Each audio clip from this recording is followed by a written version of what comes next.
What's up, everybody? Bobcat Tracks presented by Labatt Blue. My name is Sam Hyman. Thanks for being here. We've got a packed show coming up for you in just a moment. But if you haven't already, make sure you subscribe to our YouTube channel, Ohio Bobcat Studios, where you can watch all episodes. Also, we are available on Spotify and Apple. Make sure you give us that 5-star rating. Speaking of 5-star ratings, we've got the very newest guest of Bobcat Tracks. It is Tania Stevens, who is a GA. She is the now assistant coordinator for video services. Tania, welcome. Hello. Thank you. It's not a it's a welcome back. Welcome back. Sorry. Yeah, People already know who you are. What is up? I'm here to stay for just one more year or maybe more. Yeah. Who knows? But Tania, we're super excited to have you on as one of the co-hosts for Bobcat Tracks. And it's hard to believe that, you know, college athletics is back. College athletics is here. Back and it's here. It comes back. It leaves fast and it comes back faster. Yeah, it's going to be a fun year for the volleyball team. We spoke to Cam Hunt on a previous podcast, and the Bobcats picked 5th, and Anya Harchinska landed on a preseason All-MAC team. So, T, there's some buzz around the volleyball team, and it's going to be exciting to watch them. Sounds exciting. They had a good season last season, so let's see what they can do. Yeah, they certainly did. Last 2 seasons, they went 13-5 in league play. So moving to field hockey, which is a good segue into plugging our first guest. We're going to hear from Allie Johnstone, the head coach. Definitely excited for field hockey and a lot of new faces and some returners coming back as well, but it's an exciting season. Speaking of other things that are happening this weekend and guests on the show, we're going to hear from 2 cross-country runners. Cross-country opens their season. Super exciting. We're going to hear from Kelsey Harris and Andrew Bracken from both the men's and women's cross-country teams. Yes, love them. They have a special place in my heart as an alum now. Wow, it hits different, doesn't it? Yeah, not a cross-country athlete, but I was a Ohio track and field athlete. But Kelsey Harris, a phenomenal runner. Andrew, also a phenomenal runner, but they have a great squad, and newcomers are coming in as well that have it's a very good season. It'll be a very good season if they do the right things. Women's soccer, the defending champions. Yes, that is. That should be exciting. Everyone is excited about that, and it would be cool to see how they play this year. They don't have as many returners as they did, but ton of newcomers. Yeah. We plugged our first guest, Allie Johnstone, and then we got 2 cross-country runners, and then we also, our 4th and final guest, this is a packed show if you haven't already noticed.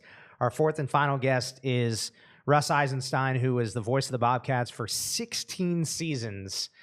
Shout out to Russ, a legendary career in Athens, and we chatted with him about his journey and chronicled everything that went down on the broadcast side with some of his favorite moments in the broadcast booth and in Athens. So, you got anything else? We're hit the ground running here for athletics. This is always fun to see all the different sports coming back and finally getting some athletics at campus. Yeah. It's always fun to see the students getting involved in the stands and supporting athletics. So, I'm excited. All right. Well, without further ado, we will jump into our first conversation with the one and only Allie Johnstone on Bobcat Tracks presented by Labatt Blue. Field hockey head coach Allie Johnstone coming at you right now.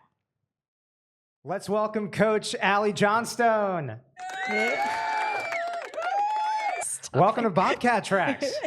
This is amazing. Thanks for having me. Yeah. How are you doing? Fabulous. Yeah. Yeah, we just finished preseason, first day of school yesterday. We're getting on the road in 2 days. So, yeah, the energy is flowing. Hard to believe that the season's here. I mean, this Friday at Muncie, go to Muncie, Indiana, open the season against Stanford. I mean, how quickly did your off season go? Oh, my gosh. It's so weird because, you know, we finished in November, so you wait forever, and then all of a sudden you get hit by a Mack truck and a brick wall. No pun intended. Right? Yeah, that's right. So it just, you know, we don't have too much time in preseason to get everybody like on the same page and all fired up. So it feels like forever. Then all of a sudden it's over. Your preparation is like immediate. So yeah, it's exciting. So tell us about preseason. Kind of what are some of your observations that you've noticed about your team? Oh my gosh, that they're absolutely wild and wonderful and an absolute joy to be around. They are so fun. Yeah, we have a good time. So we feel very blessed. Preseason, new faces coming in. What can you say about them? Are you excited? Excited about the new faces here and then the ones that have gone away? What Ah, new culture, huh? yeah, it's been pretty seamless so far with the integration of the first years. So we have 8 that came in, but you honestly, if you hung out with my team and you're at the pitch, you wouldn't really know. And I think that is like a testament to the ones that were here and the effort they put into our culture and rebuilding like who we are and how we behave and all of that stuff, like the nitty gritty and all the effort that they put in the last couple years together just brought that next group in honestly so seamlessly, and it was really fun to watch and to be a part of. Yeah, let's talk a little bit about the returners before we get into specifically some of the new faces. We heard some cool stories about some of the new faces that are certainly inspiring to hear. But first, returning wise, I mean, you've got so many people that are back. Bodie Littlefield is one name. Macy Lotz, Noah Desmarais, Sasha DeCotla. The list goes on and on. What's your kind of message to those people in particular as they sort of take that next step? Well, it's almost empowering them to have like those leadership roles. It's each and every one of them will lead in their own way. Whether Noah's very vocal, Anouk isn't as vocal, but people follow Anouk by her example and her effort on the field. Every single one of them have like their own individual leadership style. And just giving them the power and the courage and just keep allowing them to do that, because they're the ones that are with the team at all times. Like, we're here on the outside, we come in for a little bit as coaches, but as players and returners, they have so much power and ability to motivate the ones like the sophomores and the first years. So yeah, just trying to keep encouraging them to lead, authentically. Anouk Plain was on the second team All MAC last year. What's the next step for her on the field? Where are you challenging her the most? I am not going to tell you. It's a top secret. Anouk is a beast. She is just incredibly naturally gifted. She understands the game. She has so much speed. She gets shunned in the American statistical world because she has been a center back, but she is a quarterback. But there's no stats in field hockey for how you can control the field from where she stands, and I think that holds true for any player in a defensive role, unless you have one defensive, a defensive save, which comes up not very often. It's the American stat system is not set up for people that play in the midfield or in the back, and she's a huge contributor to the game. Yeah, I mean, when you think about that, like, does that help the rest of the team? Like, are they picking up on when she's making those types of plays in game that aren't showing up in the stats? Like, is that kind of absolutely going to the rest of the team? Yeah, because she cleans up. She's an incredible defender. Her timing on tackles, and then she has the ability to transition from defense to attack, like, immediately. So her transition game is incredible, and her work rate is really high, if not one of the highest in the conference. Wow. And she should be recognized more for her impact. Yeah. Nice. Beautiful. What is your biggest strength? What'd you say? What's the biggest strength of this team? Versatility, absolutely. We have Bodie, who's played in the backfield. Bodie can play in the center mid role. Marla has been on the outside mid. She can also play on the forward, and we had her playing in the center mid role in the spring, and that went really well, and it was really fun to watch. Noah's been in the midfield for the last couple of years, but with this little shift, we're able to put Noah up on the forward line, and she is, she makes chicken soup out of chicken poop, and just like things happen, and she's like a little spitfire, and she just makes things happen. So it's it's fun. like Sasha's incredibly quick, and her work rate to come back on defense is insane and off the charts. But she can also play in the midfield as much as she doesn't like it. Yeah. But she has an incredible ability to see passes. So if we have someone overlap on the outside, Sasha, Noah, they've had the experience and they know how to play. So being able to just, what we're working on is knowing the roles on the field so that when you do these switches, you just know, like, this is my role now. I'm on the midfield, and then we can switch back. It doesn't matter. So the versatility of this group is really, really impressive. I will say, when I watched finally tonight I was able to get to a game. Could go snuck out of class. I'm kidding. The aggressiveness that our team has, like, I'm on the team, but our team has on the field is impressive. Like you were saying, I watched Sasha. She got up and down that field, and then you see her by the what is that called? The goal area. Yeah, the goal. Yeah, the goal. And it's just like, man, these people. And obviously, I always talk about Caitlin Whittle, but it's just the aggressiveness that, watching that. Do you think that you guys still have that and put you up there past? Last season you guys got to the MAC semifinals. I think you have that in you guys. Absolutely. It's the effort, and we talk about that, and we've had lengthy discussions on, what is effort? What does it mean to you? But, we dive deep into what does it actually look like?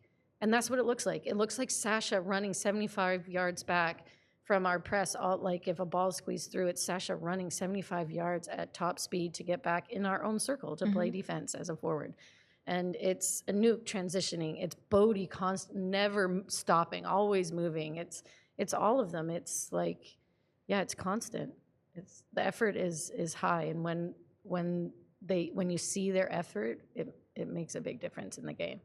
Tell us a little bit about your non-conference schedule. You've got Stanford on there, Vermont on there, Albany on there.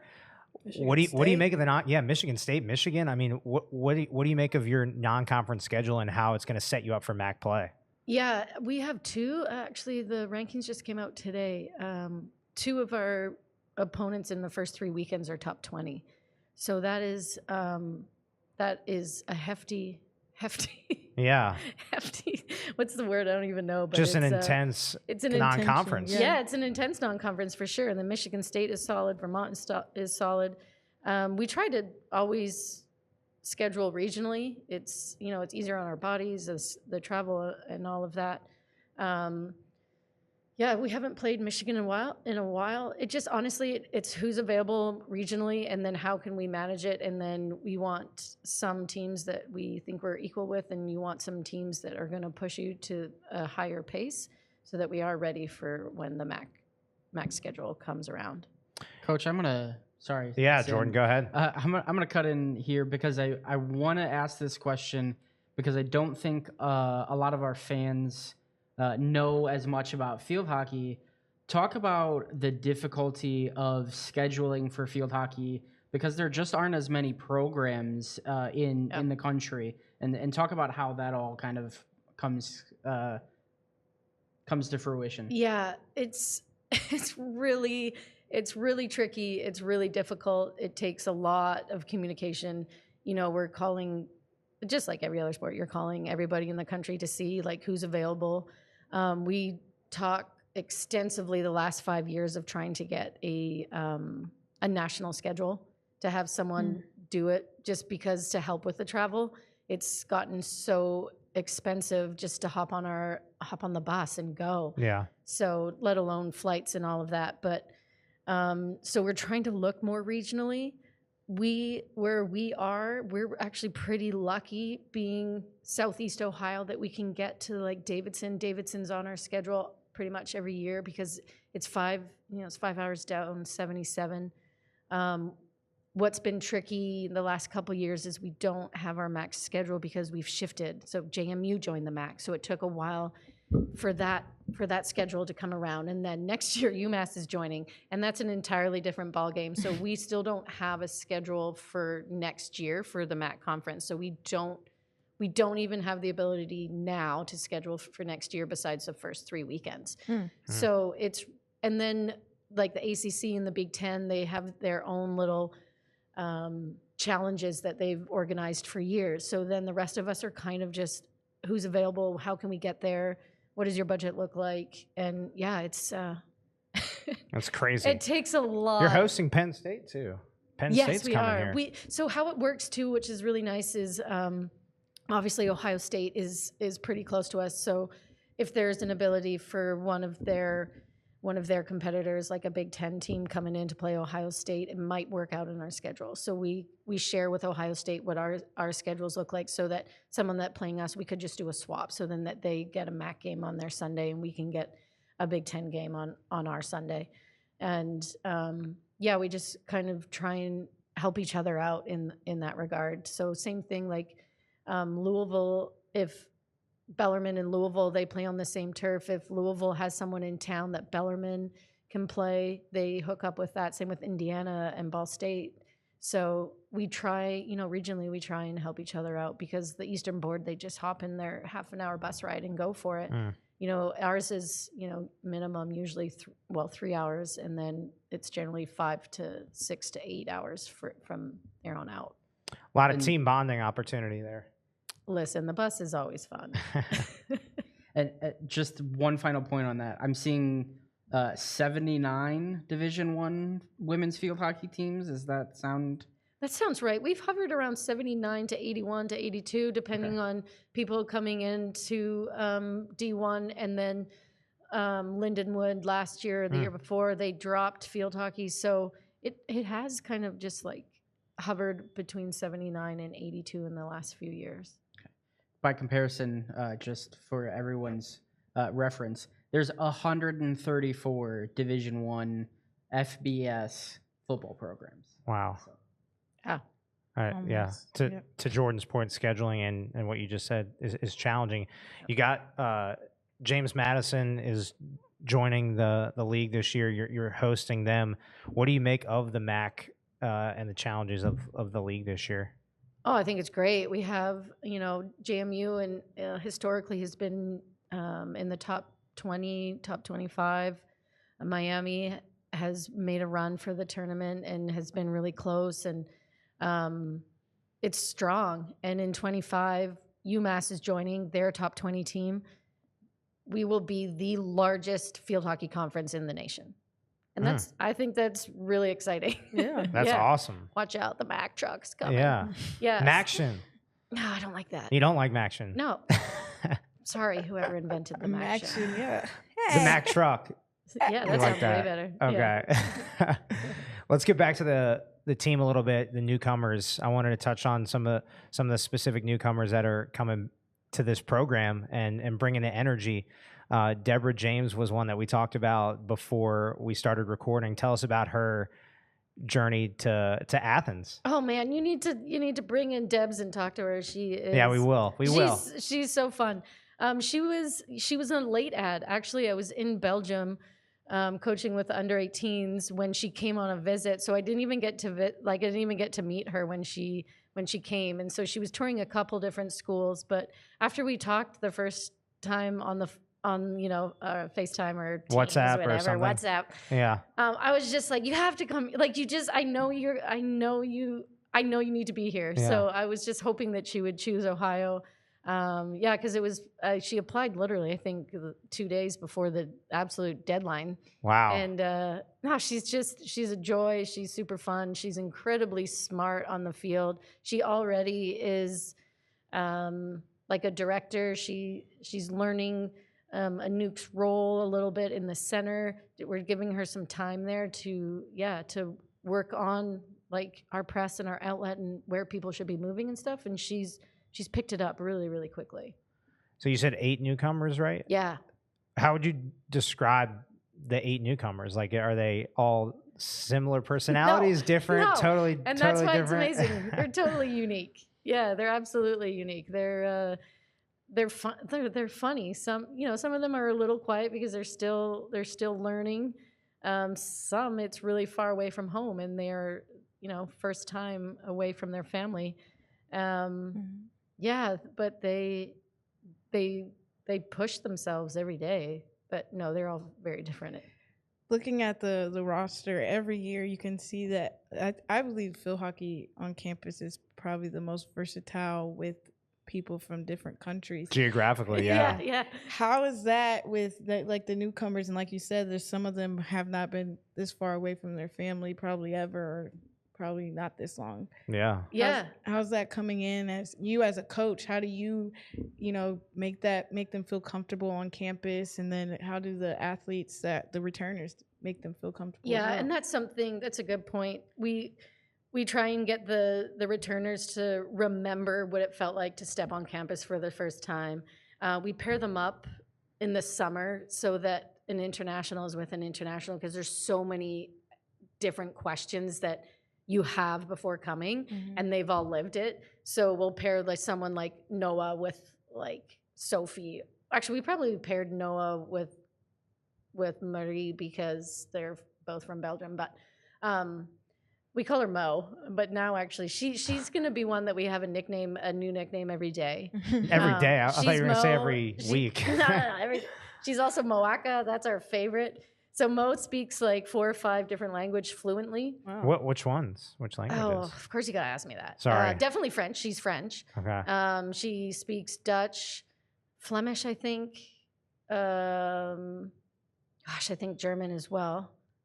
Do you hear these languages English. come? Do you hear? I was gonna say, I was like, I think she's able to Do you hear speak? these? Do you hear these languages come out in practice at all? Do you try to? So we're trying, like, I used to speak French. I grew up speaking French in school. I was in French immersion.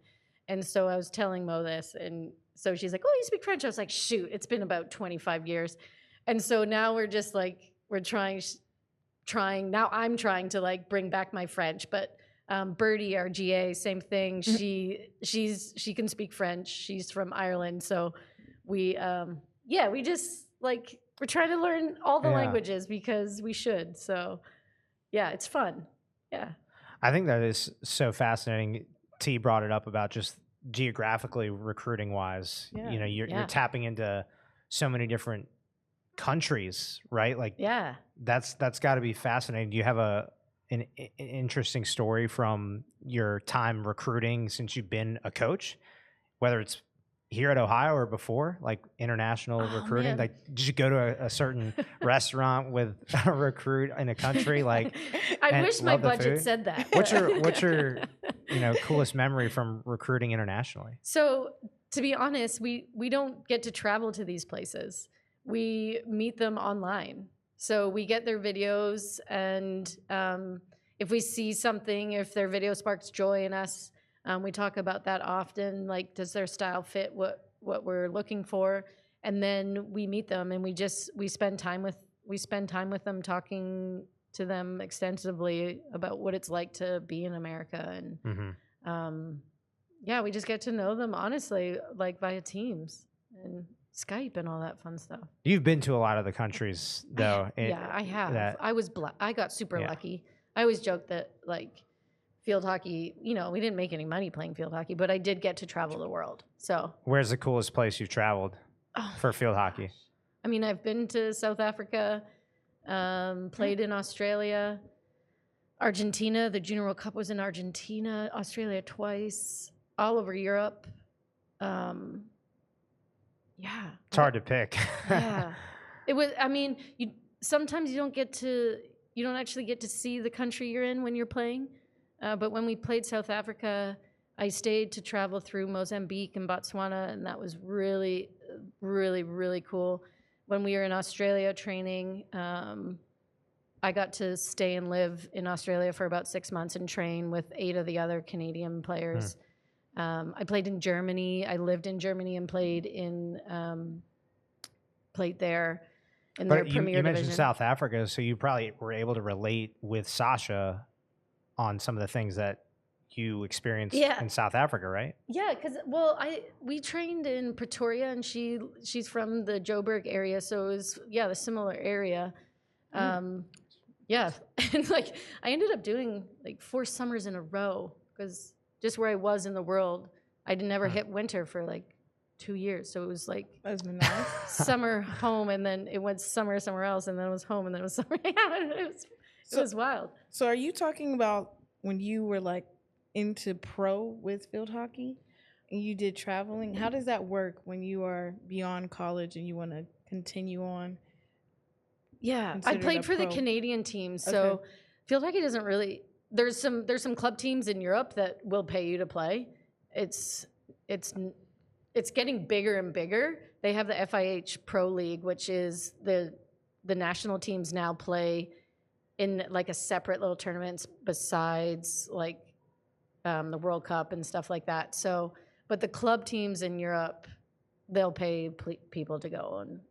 And when I lived and played in Germany, my club, like they paid for all my expenses to get there, gave me a place to live, and then I worked in the club. So you do, you know, side jobs like that. Made some soup, served some beers. I'm so fascinated by this sport. I can't wait to watch your team play this season. It's going to be so much fun. So much fun. So first game this Friday, but the home opener September 15th against St. Louis. Yeah, I think. Yeah, I actually coached the head coach. Really? Yeah, at St. Louis. Yeah, I'm just gonna date myself. Yeah, she was actually how I got this job. I was at a tournament coaching a young Canadian team at a festival.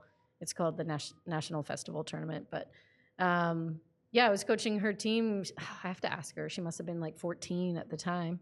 And that's when I ran into Neil and met Neil for the first time, the former head coach. So that's how I ended up back at Ohio, was actually taking Zoe's team to, where did we go? We were like Palm Springs or something. Okay. Yeah. That's unbelievable. That's how I ended up back here.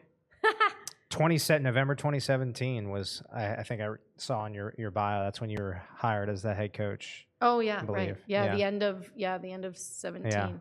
Yeah. I guess my last question before we get you out of here, because you're busy, the growth of the program since you became the head coach in 2017 to now, where has the program grown the most?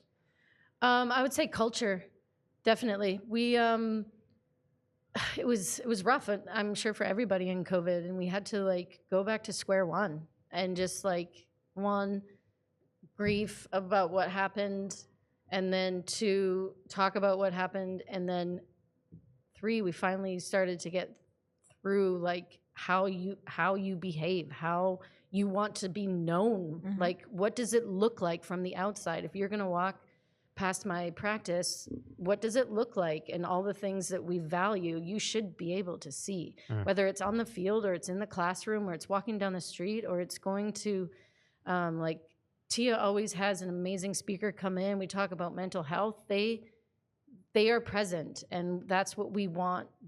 Those are their values, and that's what people want to see. We also are trying to get our community involved. We had our first little kids summer camp, which was really fun and incredibly exhausting, but the kids absolutely loved it. So like boys, girls, like there just really isn't that many opportunities in Athens County, and we're trying to bring more of that opportunity to the younger kids.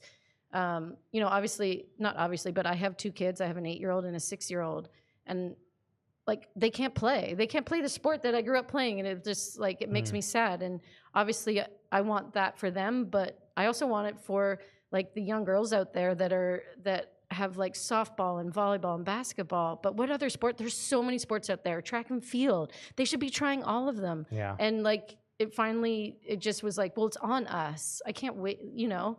As busy as we all are, we need to make these opportunities, and we want them to be a part of it. It's such a fun sport. It's another opportunity. We have the space for it. We have an entire team that can teach it. So every home game, we're going to do a free clinic for, you know, all the young kids in the area to come and try it out.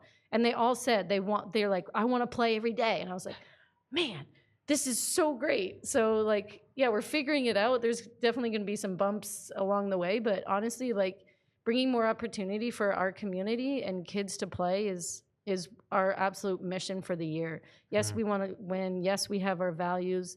And we are like definitely set on like growing as a team, but for our community is to just bring more opportunity for the young ones to like get out there, and maybe not in 95-degree heat. I got chills, Coach. Thank you so much for empowering. Yeah, thanks for coming on. And we can't wait to watch your team this season. Go Bobcats. Yeah, go Bobcats. Go Bobcats. Go Bobcats. Go Bobcats. Thank you, Coach. Thank you. All right, our second guest on Bobcat Tracks presented by Labatt Blue is Andrew Bracken from the men's cross country team. Welcome, man. What's going on? What's going on? Yeah, first ever podcast. Yeah, this is a cool setup. I really like it. Yeah. Nice. We're glad to have you on. The season starts this weekend. Cross country schedule dropped. We're super excited to watch both the men's and women's teams compete. Tell us about that team camp this past weekend. I had a chance to catch one of your long runs. You guys went out to Lake Hope State Park. How was team camp this past weekend? It was fun. It was fun to get away, kind of. Over the summer, you don't see any of the guys really, and to just be able to come back and spend a day and a half, 2 days, just completely isolated with each other, it kind of it gets your team ready almost to where these guys. You stayed in the same place as them for 2 days, so now you kind of got that like familiarity phase out the way. Like I'm back. We're all back. We know what we're about. We talked about goals, so we're ready to go. Building that chemistry. That's right. Yeah. Yeah. So how do you feel coming into this new season with some newcomers and a lot of returners? How do you feel about the team's progression this year? Yeah. We only lost Tony really, right? Which really is unfortunate, but we had a really legend.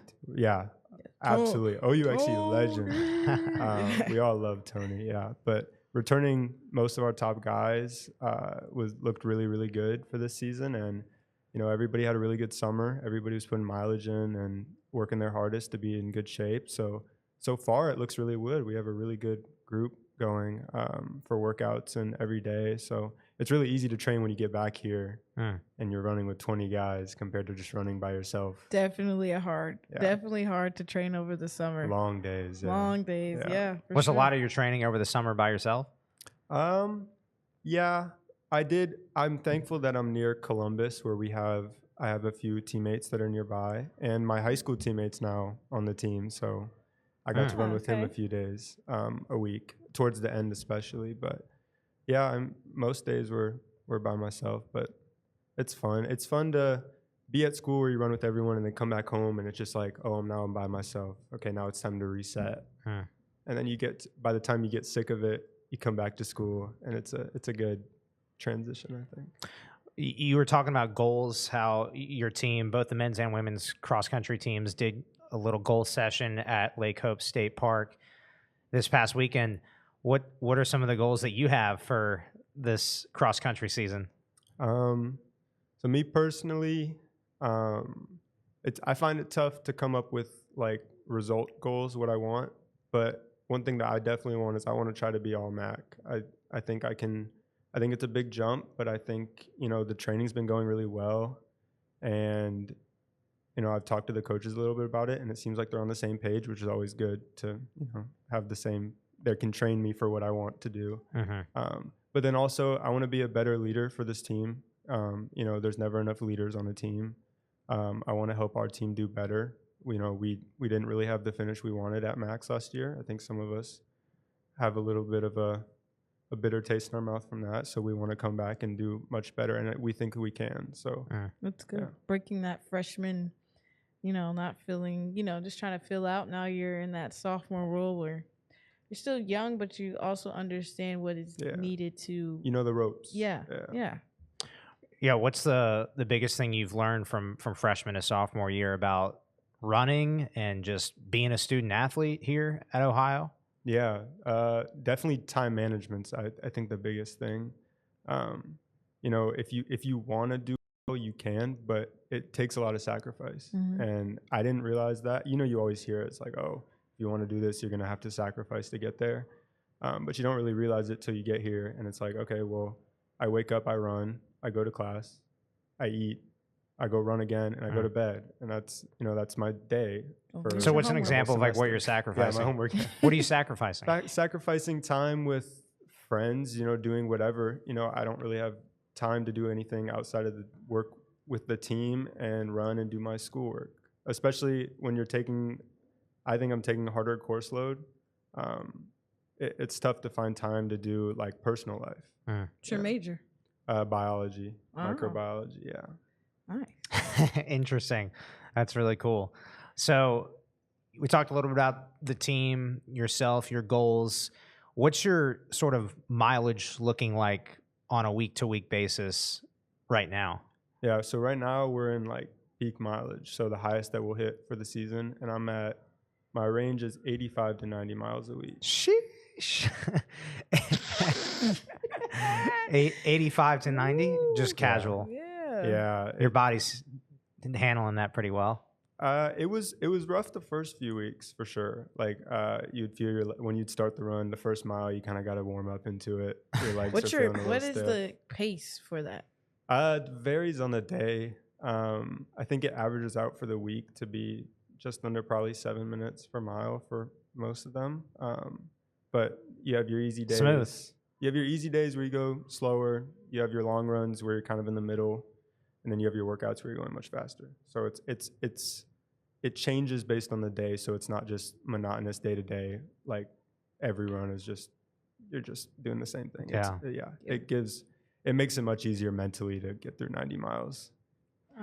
That's incredible. How would you, I guess, what's your favorite day of running in terms of when you think about your training, and you talked about how you do different stuff each day and it keeps it fresh and new. What's your favorite day to run and train? Do you have one? Yeah, some people might think this is a hot take, but I like the easy days. I think those are Why my is that a favorite hot take? runs. It's not a No, hot I take. think people are like, everybody's gonna think like, oh, you know, the workouts. You know, I love the workouts, but I also love just like being able to kind of chill out and go slower and just like talk to people and still be getting what I need to from the run, where I can take it a little bit slower and not feel not guilty, but like, you know, I'm not in a rush. I know when I'm going to easy run, okay, I'm going to go slower. I set aside the time I need, and it's kind of just like a little like time for myself. Yeah, it's a little safe haven. Yeah, exactly. Tell people why, you know, you answered and said easy runs, so people are like, oh, cop out answer, you know, easy runs are easy, but like, why are easy runs important? I think that's the thing. Tell for people that don't know much about running, why are easy runs significant to your success? Yeah. Right. Well, in our sport, and I think our sport's different than a lot of other sports because, you know, a runner cannot just train like 4 or 5 times a day, like go run 4 or 5 times and expect good results, because we're an aerobic sport, right? So you need time to build what you do. So for our workout, if you want your workouts to be good, you want your workouts to be your quality days. So in order to have those really good quality days, you also need to have those days where you go a little bit slower and recover properly. So those easy days are mostly recovery days, because after a workout like today, I'm probably gonna wake up tomorrow and I'm gonna get out of bed. I'm gonna be like, oh, I had a workout yesterday, you know. And it's tough for people to understand if you don't do the sport, because it's not like basketball. Like when I used to play basketball, you could go play basketball like 5 times a day, and yeah, you might be sore, but you can get up and play basketball the next day. That just like with the same intensity. If you keep doing that with running, your career is going to be really short, and it's not sustainable. Wow. So the easy days are really important. I put a big emphasis on making sure my easy days are not too hard or super, like they have to be in the right range where you still get the benefit, but they're easy for you. What's the pace cap of like, I can't have a conversation when running? Like people talk about conversational pace. What's kind of your cutoff where it's like, I'm running this pace, I'm not talking to anybody, I gotta focus? I mean, I can still get a few words out at like 6:20 pace. That's insane. Probably around 6:30 pace is where I start breathing. I can feel that I can't just conversate. So and you just lock in. Yeah. You kind of just have to focus on the run at that point. Wow. So we're talking about all this running. What got you into running in the first place? Yeah. So in middle school, I wanted to be a basketball player. Like I that was my first sport. Always did basketball. So I was just like, oh, in the fall, I'm not really doing anything. When 7th grade came around, that's when you could do sports at our middle school. It was like, oh, I'm not really doing anything, but I might as well do. I had some friends that were doing cross country, and I was like, I can do cross country. I'll get in shape. Like, I'll be in shape. I'll be able to run really well for basketball. It'll probably be beneficial. Well, that first season went pretty well for me, and I really started to like the sport more and more. And then, going to high school, I dropped basketball. I was done with it and haven't really turned back since. Yeah. What about the sport like caught your attention to even go collegiately? Just kind of, it's pure. Like, it feels like our sport's so simple. Like, it's also not like subjective. Like, there's not much argument about who's a better runner when they, like, in the Olympics, like, who's the best runner? It's the one who wins, right? At the end of the day, you know what I mean? Some would debate, but that. You're right. But I agree with you. Yeah, it is. Whoever gets to that line first. Yeah, our sport's pretty simple. I like it. I would be lying if I wouldn't say, part of the reason I like it is because I'm pretty good at it. Talk about your stuff. Yeah, talk your talk. But no, it's fun. And it's also fun is like, okay, well, I feel better. Like, I feel good. Like, it feels good when I go for a run. I'm like, okay, I'm improving myself. I mentally feel good. I physically feel good. Yeah. What would you say your greatest strength is as a runner? Ooh, that was voice crack. It's okay. Definitely, I would say like longer distances. And did you realize that early on, like when we were Yeah. talking about getting into the sport? Yeah, I knew that. We used to have to, for middle school track, you'd have to do like time trials for all the sprints. They would try you out as a sprinter. If you weren't fast enough, you'd be pushed the distance. I was never good at sprints, but yeah, she was. Yeah, Tanai was. Yeah, me and Tanai are not the same runners. No, but I was always better at the longer the event got. I would do better. I always had more endurance. So, that's one of the things I've had to work on as a runner. Actually, is getting like quicker for the shorter reps. And I've gotten better, but I still think my strength lies at the longer the distance gets.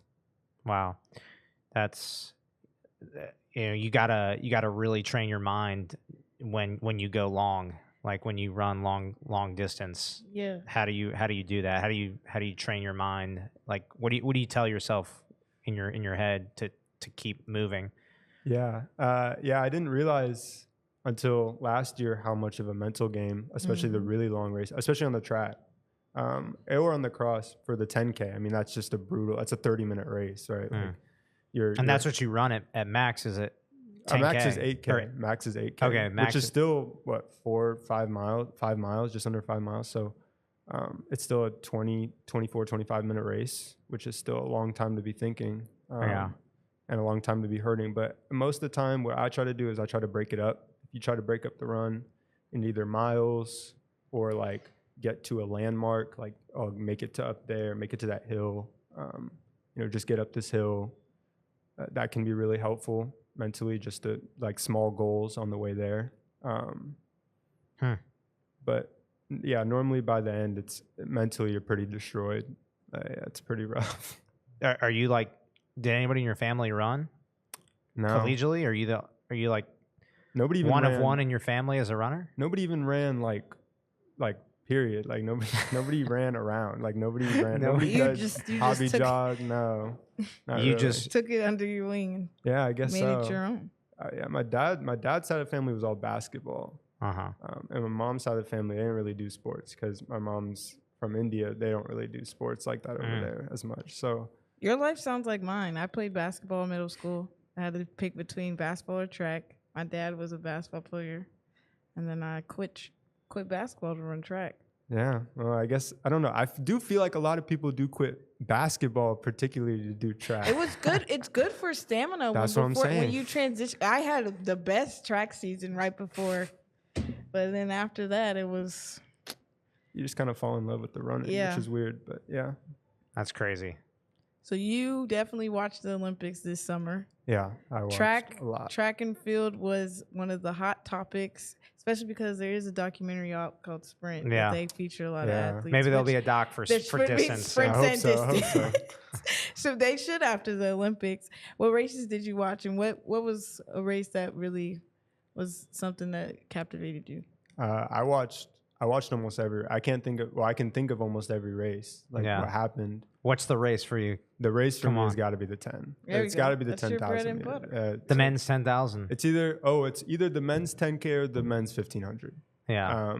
Insane. Not to take away from any of the other races, but the 10K was the fastest it's ever been, and it was a super deep field. People were dropping the 5K to just do the 10, and that normally doesn't happen. Mhm. And when 12 guys break the Olympic record, you It's- know it was the all-time greatest race of that distance. Like that, that's not really that debatable.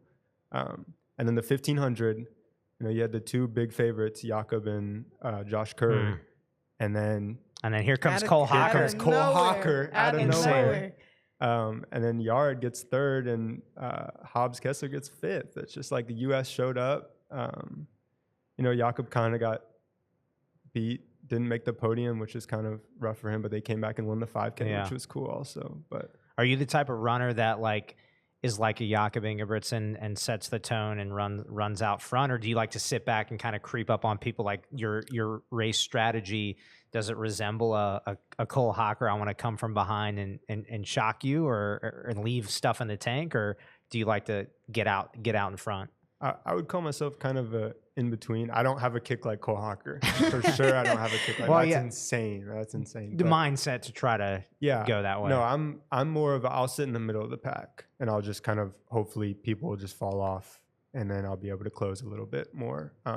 But I don't like leading. I really don't like leading. I feel like it takes too much out of me mentally to lead a race. That's a mental. Because then you're like, oh, am I going too fast? If you're going too slow, then everybody's just waiting. They're going to pass you. If you're going too fast, everybody will just let you go, and then they'll catch you eventually. So yeah, I kind of just like to be in the middle of the pack. Yeah, the Olympics, it was crazy to watch. And I just feel like the sport, like running, whether it is track, even cross country, like running in general is growing, whether you're running for a team professionally, collegiately, or just like in the community running. Where have you seen, kind of from your lens, the growth of the sport, and why is it growing?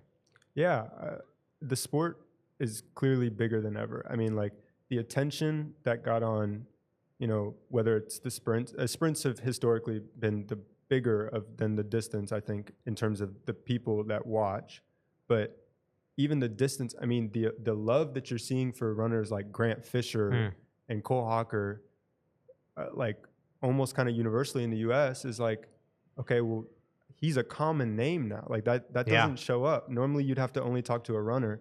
And even on the sprint side, people like, you know, like if Noah Lyles can, you know, stir up all this controversy, you know, that wouldn't happen if the sport wasn't bigger than ever. And then you have people like Sydney McLaughlin, like she's insane. Everybody knows Sydney McLaughlin. Come on. Like, so yeah, I see it when you talk to everyday people, they know what happened in this Olympics. This Olympics was huge. Yeah, I just think that. Before we wrap up here, I've got just a quick list of kind of rapid fire running questions for you. All right. So if you could relive any race you've done in the past, what race would you relive? Probably the Louisville 5K from last season. That was my favorite race I think I've ever run. Nice. All right. Go-to snack before a long run. Banana. Easy. Yeah. Quick. Is that sort of the consensus across the team? Banana or no? I don't think so. I never ate anything before long runs, and then when I started, I tried some things out, and then banana is just the easiest thing. It's quick, and I don't feel awful after the run. Gotcha. Would you rather run along a beach path or a mountain trail? Oh, beach path. Mountain trail sounds hilly. I don't like those. Ideal running conditions, like temperature, time of day. Probably early morning. Probably like ideal, like 6:30, 7, even though it sucks to wake up. Same as your pace, 6:30 pace. And then time or like temperature, probably like mid 50s, 60. Okay. That's ideal. And then not too sunny, like kind of cloudy. That's ideal. I'm a big fog runner. I love running in Yeah? fog. It's just the aura of it. Fog? Yes, fog. It is kind of fun. Yeah. Yeah. It's kind of spooky. Weird hot Like, take. Yeah. Running inside Um, on a treadmill. if you could recommend any running related item to a new runner, what item would you recommend?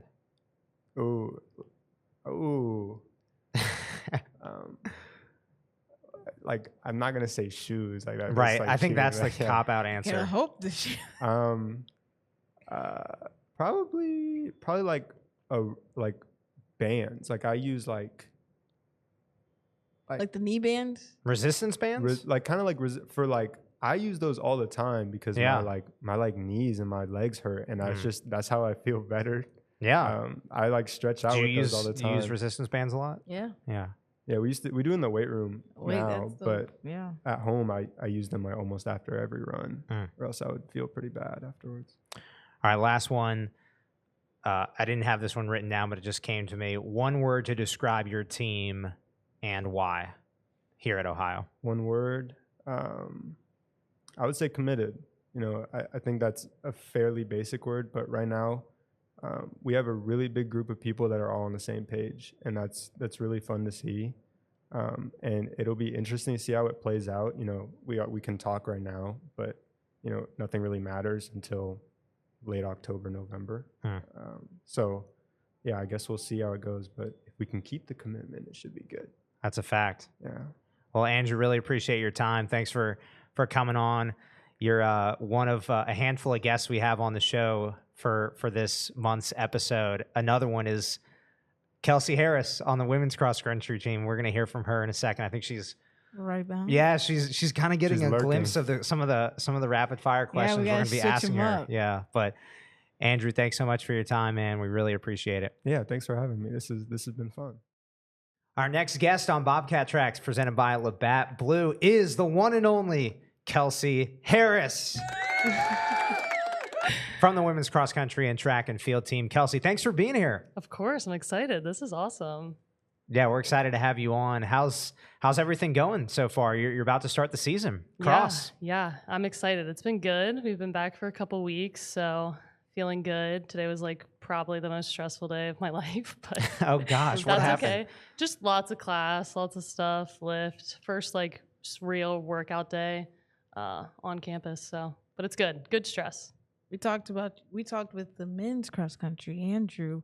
That was your experience with teen camp, your last one, maybe?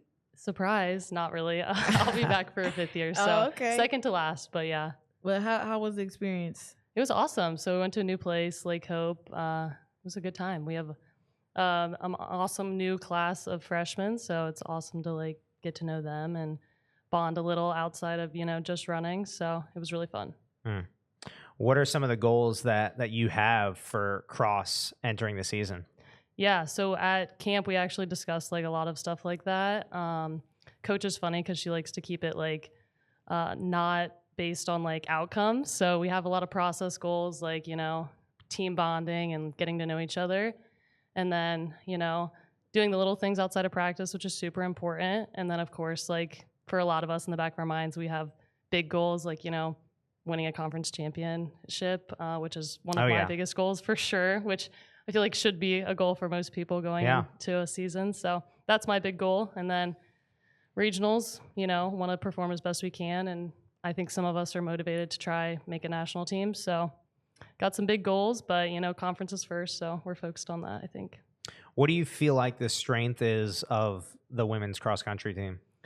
Yeah, I think we're super resilient, super determined, motivated. It's awesome because we came off of track and we went on a little team trip and we're all still talking about like getting right back into it and what our goals are. So it's like we never take a break. We never stop thinking about what's next and what we want to do, which I think is super awesome about our group. We're very goal oriented. So super exciting. What are you excited for personally and your personal growth, and what are you expecting from yourself, or what do you have in mind that you want to do for this cross country season? Yeah, so really my main goals, I want to be all MAC. I was one spot off last year, so that's like something I want to do for sure. Yeah. I want to be a leader for my team. That's like super important to me. We have a lot of young faces, so I want to do what I can to, make their transition easier and help them perform as best they can. So that's probably my main goals, like make their life as easy as possible and make, coming to practice and traveling and going to meets as fun as possible. So the obvious question is, did you run today? The answer is yes. 7 out of 7 days, or no? Yeah, right now we're 7 out of 7 trying to hit like 70 miles. So hopefully we'll plateau soon. But for now, we're 7 days a week. Yeah. But it's not too bad. So, 7 days a week. I'm still trying to process that. 70 miles. Is there any, like, how do you handle that? Is it hard, or are you used to it? What is that like for you? Yeah, so fortunately we've kind of built up throughout the summer, so we're a little used to running that much, because we kind of take it bit by bit and go from 40 and every week go up by a little bit, so that makes the transition a little easier. And also being a fourth year, I feel like I've been doing this, so it's a little less of a shock on the body.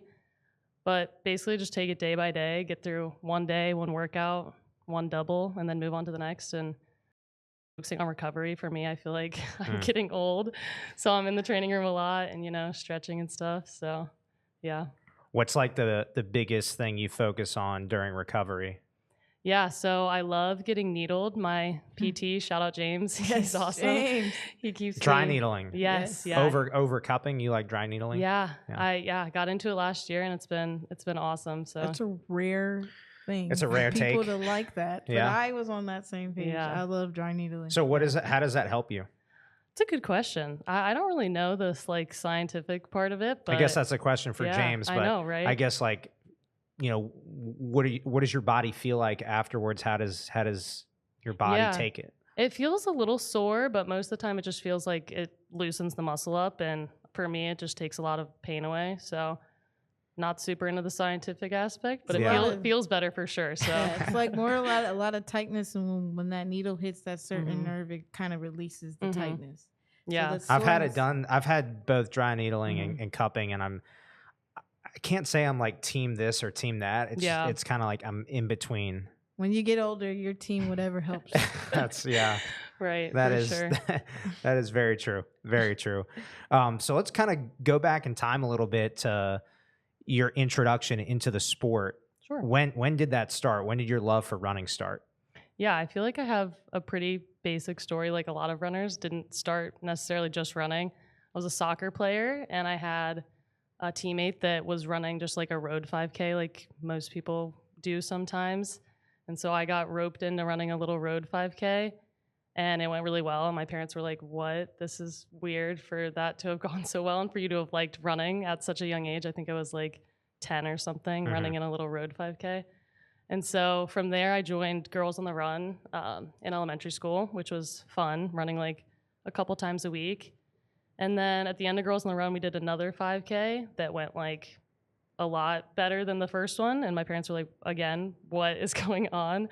We need to get you into running. So from there, I continued to play soccer. And then in middle school, I joined cross country as well. So I kind of did all three, cross, soccer, and track for a while. And then freshman year, I had to make the decision in fall. So there's soccer and cross. So I had to kind of decide, what do I want to do? And I had a really awesome high school coach that basically recruited me from middle school and was like, I really need you to run cross country and not play soccer. So his confidence in me pulled me to cross country, and I'm really thankful for that, because I mean, it just opened so many doors for me, and I just made like lifelong friends. So yeah. Why did you pick Ohio to come for college for cross and track? Yeah, so I had my like top 5, and then one day like a previous coach called me and was like, "Hey, let's keep in contact. I think you would be a really good fit at Ohio." This was also during COVID, so it also was kind of luck too. I never really got to come on an official visit or anything. I just felt like the love from the coaching staff and the love from the girls through a screen, which was That's impressive. I That know, you right? could feel that you could feel the love through the screen. That, Yeah. I mean, that says a lot about the program. It and the really growth of it. does. Yeah. So I felt really wanted, and that was something that I desired was to be wanted as like a person and not just as an athlete. And I really felt that from our program. So literally they came in at the last minute, and then I committed, and it was a really quick process. And then I came on my own to come see the campus and fell in love even more and was so happy with my decision. So glad Kelsey came. Kelsey is. When's the first time the two of you met? Oh gosh.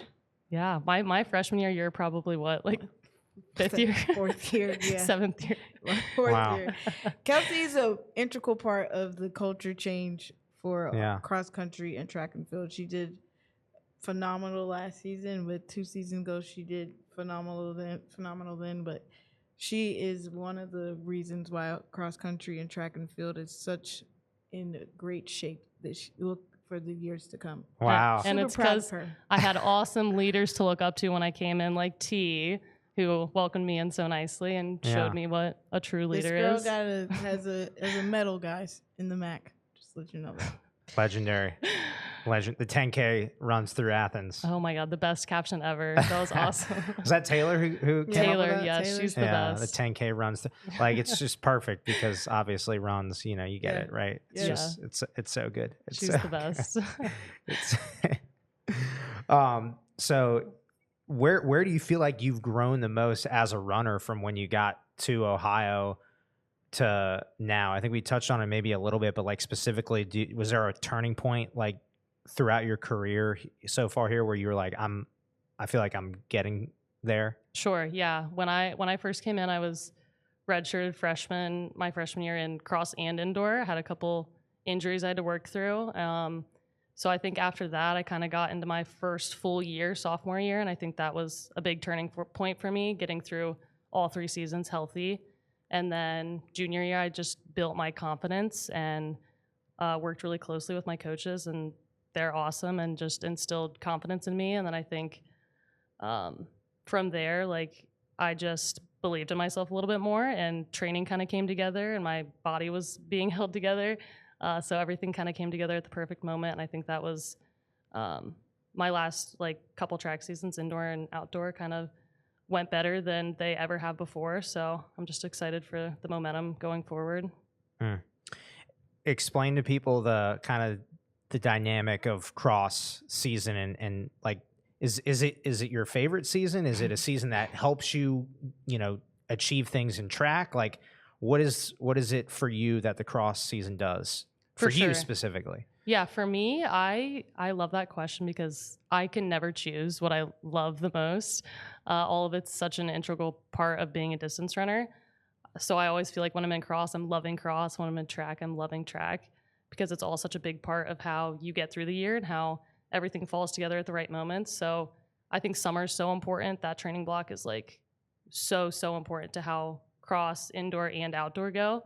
So I think coming off of summer, getting into cross and having the momentum to just get through the season and, make it all the way to November is super important. I think that training block's good for building a base, super high mileage, and, getting ready to get into more speed and track. So after cross, take a little break and then get right back to it, put in some big miles in December, and then get ready to start indoor. And then from there, you're just, putting in a little bit less mileage, but, doing a little bit faster stuff on the track. But I feel like every season has, a really important part to get you ready for the next season. Looking at your schedule for cross, like, are you aware of like how the courses are set up in terms of elevation or things like that and training based on that? Or is that not really something you worry about too much? Yeah, we're super into looking at courses and how we can prepare best for them. So Coach knows, everything. She's so into like making sure we're prepared. So this summer we did a lot of hills because our regional course is a little bit more hilly this year. So we're super prepared for that. And, we're doing a little bit of some hillier courses during the just regular season to get us prepared for that, because that is the main goal, is to get ready for the end of the season. So yeah, we're definitely focused on what those courses are like and how we can best prepare to, perform our best. Why is running growing so much? Why is we asked Andrew the same question, but like there's so much. I know it was an Olympic year.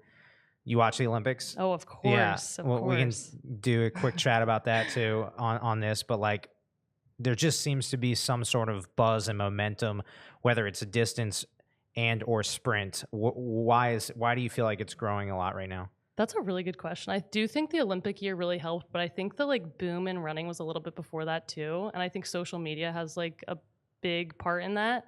I feel like I'm on TikTok seeing all these people just, you know, going out for runs as like stress relief and just getting together in run clubs. Like I see so many run community clubs run clubs. Like I think COVID was a huge agree. turning point. Yeah. Where people were like, I got to figure out something to do. Something to Right. do, yes. And I can run by myself. I can't like, you know, basketball, I got to get multiple people together, or, you know, multiple team sports. You got to. Exactly. You're right. I think COVID was a big part. Jordan, chime in. This is our producer, Yeah, Jordan Bose.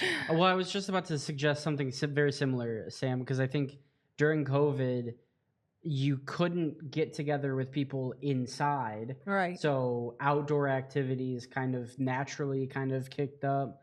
And I think running is one of those things. And maybe not even running, just walking. Right. You know, people kind of start walking and then they're like, oh, this is actually kind of fun. Maybe I'll start jogging and then you start running and you kind of just build to it. So I think that, you know, not that there isn't a lot of bad that came from COVID, but I definitely think that was, you know, one of the better things that came out of that is people got out more and more involved in outdoor social activities as well.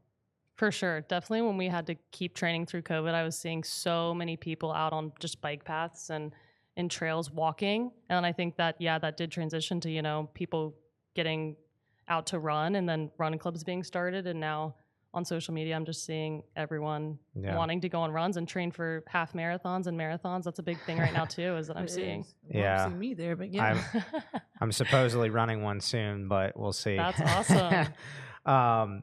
So Olympics, you watched it. You watched the Olympics. Yeah. What were your favorite races? Wow. The men's 1500 meter. Andrew said the same thing. It was crazy. Most legendary race. I've said this before, of my entire life. I've never enjoyed a race or felt so patriotic in my entire life.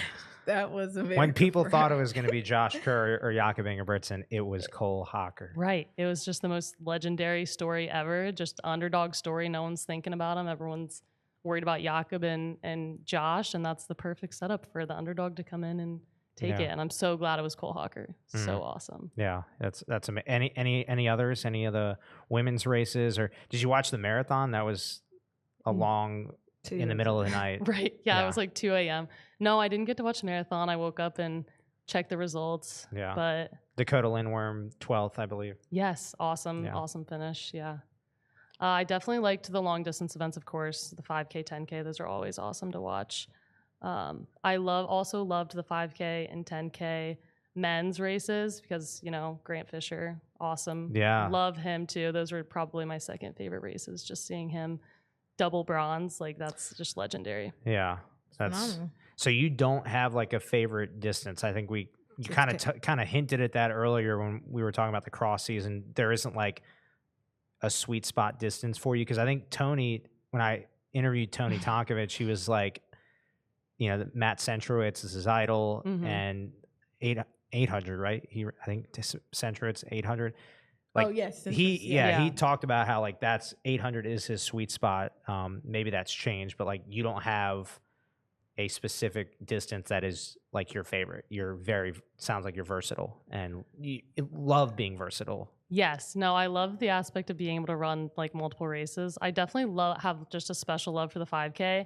I got into the 10K a little bit more. I can't say it's like my favorite thing to do. You threw down a good time though last year. I like running it for sure, but it's definitely not my favorite. I think if I had to pick for track, 5K would be my favorite. But I love all of it, really. The distance for cross country for the women is a 6K, right? Correct. Is that a strange distance to sort of train? Like it's not, because it's not, you don't run, I guess I'm thinking Olympic wise, and I guess maybe in professional running, like a 6K, is that like tough to train for, a challenge? I kind of thought coming in, because you come from a 5K in high school to a 6K in college, and I thought that was going to be the craziest transition ever. But really, when you're running a 6K, you just don't even recognize that it's more than a 5K. It kind of just feels like the same thing. You never really notice the last K. So I feel like it's pretty easy to train for. All of our training's relatively similar, so yeah, I don't think it's a hard transition at all, really. Well put. Well put. All right, you ready to get into some of the quick questions here? Why don't you start it off? If you could relive any race you ran from the past, what would it be? The 10K at Max this past season. Sometimes when I'm like feeling down in training, I like go back and look at those videos of all the team and just everyone being so supportive, and that like gets me through. Too. Yeah, I thought you were about to say I would just look at my medal. No, Taylor took such great content of that like of She all did. the team. It was just so awesome to see. So sometimes if I'm feeling down, I'm going back and looking at that. So there were what, 3 of you in the top 6, I believe. Yeah. Alyssa and Yeah. Teresa or Layla. Yeah, Layla Layla and Layla. Alyssa. Yep. Yeah. Yep. We were all on the podium, which was awesome. Yeah. crazy. Wow. That It is was- special. I Yeah. felt like a true Bobcat watching that. Yeah. Yeah. You had a front row seat to it. I did. Yeah, she did. Was that an easy 10K? Did you really have to push? Or? Oh yeah. So that was like one where the 5K went out a little slow. People were kind of trying to be tactical, and then the last 5K we like threw down. So yeah, It's that real was a crazy. hard race for sure. Yeah. And 3rd place, right? Yeah. Yeah, that's third that's place. the medal. The medal. Beautiful. The bronze. All right. Next one. Go-to snack before long run. I'm gonna go with, usually it's just whatever's in the pantry, but recently it's been a Pop-Tart. Okay. Yeah, lots of sugar, lots of carbs. What flavor? Strawberry. Okay. My go-to. Keeping it out. Yeah. Nice. Run along a beach path or a mountain trail. Beach is usually hot, so I'm gonna go mountain. Don't love the hills, but I'll go mountain. Okay. Cool. Your ideal running conditions, time of day. We'll start with time of day. Okay. I like morning, like getting it over with in the morning. I'll go like 7:30ish. Okay. Temperature. Yeah, like mid 50s, 55 maybe. It's perfect. Like 55 It really is. a sweet spot. What about like sunny, cloudy, rainy, foggy, Yeah. snowy? I like Windy. cloudy, even rain. Like I don't mind rain at all. A little like drizzle. Misty? Yeah. Yeah. What about Yeah. To you Disagree look with like that? you disagree. I'm a good 70, no clouds in the sky. see 70 for distance though? Like It's that's scorching. brutal. That's It's- brutal. It's 70, no clouds in the sky. I do like an overcast though. Mhm. Overcast is nice. For sure. Yeah. But anything below 50 or 55, you won't catch me on that. Have fun with that. All right. Last one. That's on here. If you could recommend any running related item to a new runner, what would it be? That's a good question. Don't take Andrew's answer because I know you probably heard it. I know I did. And I also heard him say, like, I'm not going to recommend shoes, but I know everyone's Don't different. give her hints. But I would recommend a shoe. I would recommend the On Cloud Monsters. I think they're a neutral shoe. Everyone could use an On Cloud Monster for a type of run. So I love those. Those are my go-to. We were pointing at the Watch. Garmin or Coros. This is such Or like Apple. a hot take, but I am an Apple person. All the runners listening to this are going to be like, "Oh my She's goodness, not how are real." you Yeah, apologizing that is about Garmin?" interesting. Yeah, coach like hates it. Are you the only person on the Yes. team that runs with that? Yes, I am the only one. Coach is like, "You need a Garmin." Wow. Yeah, I know. Yeah, controversial, really. That It is. is. That is. But yeah, so yeah, I mean, Andrew said resistance bands. I thought Mm. that was a good answer because Yeah, Interesting. unique. Yeah. That's Yeah. a unique answer. He's right yeah, though. I'm trying to think of any other ones, but like I would say to glasses. a new runner, what would you say? Glasses. Sunglasses, Like sunglasses? Yeah, that's a good one. shades. Yeah, That's a good one. Good pair Yeah. of socks. Good pair. Good So pair. true. Yeah, good pair of Socks. socks. It's ideal, but hot take. A lot of people like running without them. Yeah, Without I don't know socks? about that. Yeah. Distant. This We're is not what I've interviewing heard. as I've really. heard distance runners where they don't wear socks. or something. Steeplers wear no socks with their spikes because the water comes through and they need to. Interesting. Let I it was drain. a sock sprinter. Did so- Karina do that? Yeah, that's a good question. I think Kenna did. I don't think Karina did. I think Karina was a thin sock girl. Okay. I wore socks. Wow. Interesting. Well, before we wrap up, I guess like message to the fans. Obviously you don't have a home race, but like to follow along, like what can everybody expect to see this cross country season. Yeah, keep up on social media. We have a really good social media person at Ohio XCTF, so you can keep up on there. Lots of good content, and then just check the schedule, check the result links. Yeah. But a lot of stuff will be posted, and then if you see a cross country runner or track runner out there, give them just a good luck or a great job. Other than that, just watch out. Hopefully we'll be conference champions. And heck yeah. I mean, a third place finish for the women last year during cross country. So like you are right there, third place. We're always in it. So it's going to be an exciting cross country and then indoor and outdoor track and field season for you, Kelsey. Thank you for your time. Really appreciate it. You got to run again today, right? I do. I got to go out in the heat for a double. How many miles? 4. Not bad. Not bad. Well, thank you for your time and go Bobcats. Thank you, guys. All right, and now we are going to transition to a pre-recorded interview we did with the former voice of the Bobcats, Russ Eisenstein, 16 seasons. We taped it a couple of weeks ago in a different room, so enjoy. Bobcat Tracks continues. Russ Eisenstein, the voice of the Bobcats for 16 seasons. Here we go. What's up, guys? Welcome to the show. Thank you. It feels weird being on this side, as in being asked questions as opposed to asking them. So thanks for having me. This will be fun. It will be fun, and we're not going to live up. Don't judge me. Sam's a pro. I'm not, so don't judge me with my bad questions. Come on now. You and I have called games together before. Wow. 2017. The longest MAC tournament baseball game ever. It was wild. I did not know this. Oh yeah. I was very bad at it. Russ drug me along. Wow. It did. Maybe we'll talk about that later. But it was one of the wildest baseball games I've ever seen. It was crazy. But to give yourself credit, you should give yourself credit because you did a good job. Thank you and Mike Ashcraft actually joined me from the SID wing over to broadcasting and baseball. I mean, Sam, you've done baseball obviously before, so I just thought it would be a natural. You did a great job, and that game turned out to be a marathon. So I'm not trying to embarrass. I can't believe we're starting this way. Yes. I know. I know. The only way to start. I don't want to embarrass Russ here, but I was nervous about it. And the game went 18 innings? 17 innings. 17 innings. Yeah. And there was a long delay in the 15th, 14th because a Miami player dove head first into the brick wall in Avon.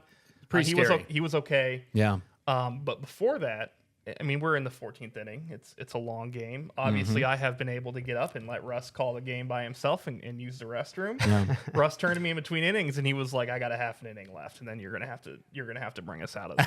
Wow. And I was like, panicked. Oh, and then man. this kid dove into the wall. Yeah. And thank goodness he was all right. He was okay. Yeah. But yeah, so anyway. But it gave him an out. We threw it back to the studio.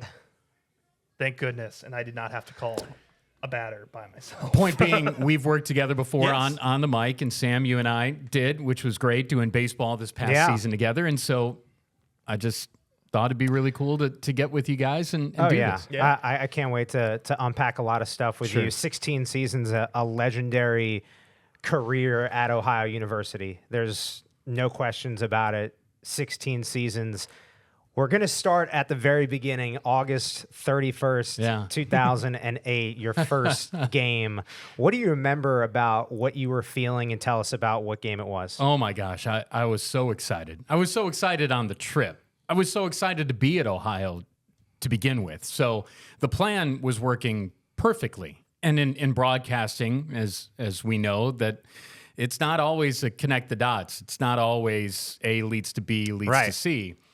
But I was 28 at the time, and it was the 2008 football season, and I was in the NBA for 2 seasons in Oklahoma City with the Hornets, and that was an unreal experience. And then I thought, well, I want to be a play-by-play voice. What do I need to do? I went to Idaho State, loved my season in Pocatello, and there were some fans from ISU that followed the broadcasts here, have listened to everything. They'll watch and listen to this too. And so I got the Ohio job, and I thought, all right, here we go. I'm a MAC guy. Let's see what we can turn this into. And the infotainment really started then. It was Jamie Baker, who's had a great broadcasting career on TV and Wheeling in Western Pennsylvania, and of course, Rob Cornelius.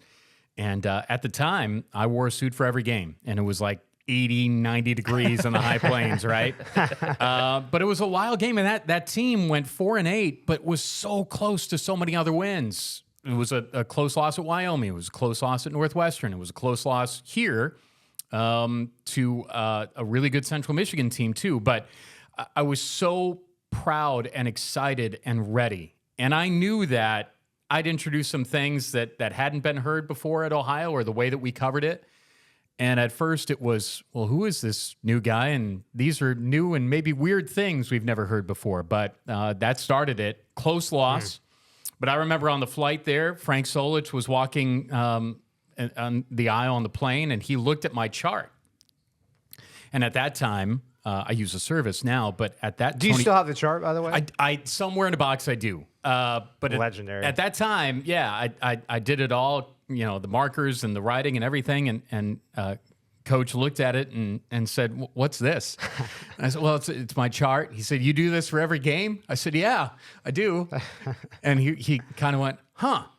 And I thought, well, I hope he likes it. Maybe he thinks that I prepared a lot. Who knows? But that started it all for sure. Wow, that's really cool. You mentioned infotainment. I was going to ask you, when did that start, and why is it something that you hold dearly to your heart? I believe it so strongly. And what we were able to do here, not just me, but us together and everybody in this room together. Information and entertainment. There are so many ways to follow a game now. But to have people choose to listen to us, to watch us the way that we do it, that's a special thing. So you better bring that information. You better bring that entertainment. Time and score, where's the ball on the field or floor? Always. But then in addition to the personality, let people know about who I am, who we are. And I think that based on the response through the years and certainly after the announcement, that was proof positive that kind of style worked. And so I believe in it. Telling folks about the team for sure, the players, the coaches, what's going on, but also in the arena, also in the towns, taking them with us. And infotainment is really social media too. Door to door. I mean, folks were able to follow our trips together, obviously with some discretion. Sure. Sure. But to follow it with us, because we're lucky to do what we do, and our fans hopefully enjoyed the experience of the infotainment that they got from us. Do you have, you talk about the trips. We're going to take Athens out of this. Yeah. And I think we need to take DeKalb out of this. Yeah, probably. Do you have a favorite MAC town, and then do you have a favorite trip? So it's two-parter. Sure. I was thinking about this because I thought this might be asked. This is going to be an upset maybe to some folks. Okay. Muncie, Indiana.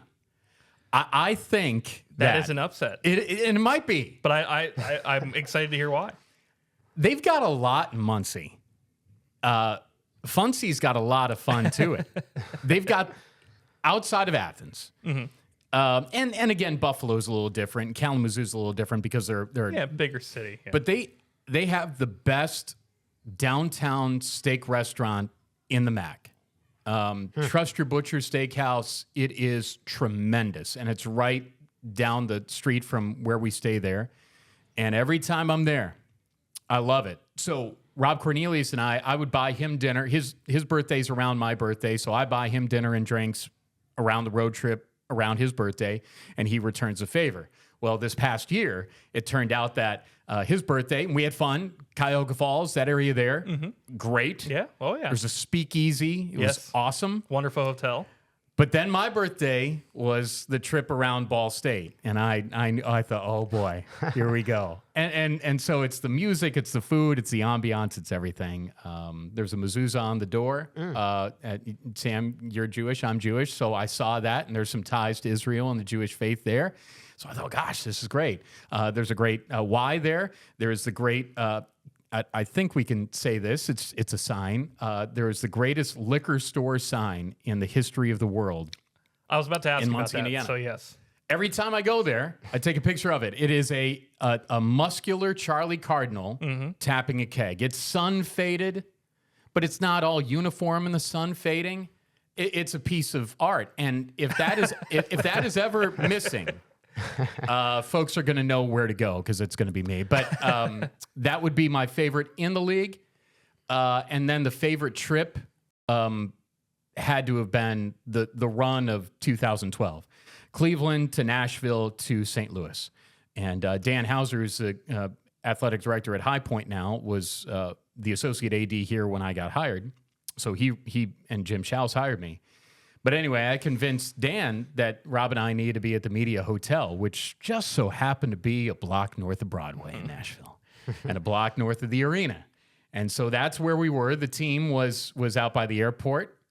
So we had a lot of visitors to the room before going out on Broadway, right? But that was a trip I'm so proud of because we burned the candle at both ends, and the team was incredible. The feeling was incredible. Nashville to St. Louis and all of that was just unbelievable, and that was Cat Magic personified. That was most certainly my favorite trip. Boise in there too, and we could talk about others, but that was probably top of the list. Can we go into 2012 a little more? Sure. Because I was in college.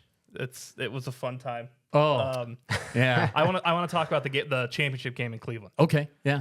The Cooper 3. Yeah. You know what I'm talking about? Sure. That might be one of my favorite calls of yours. Thanks. I think it's my favorite call. Wow. I have a couple, but I think that top Tommy Freeman. But yeah.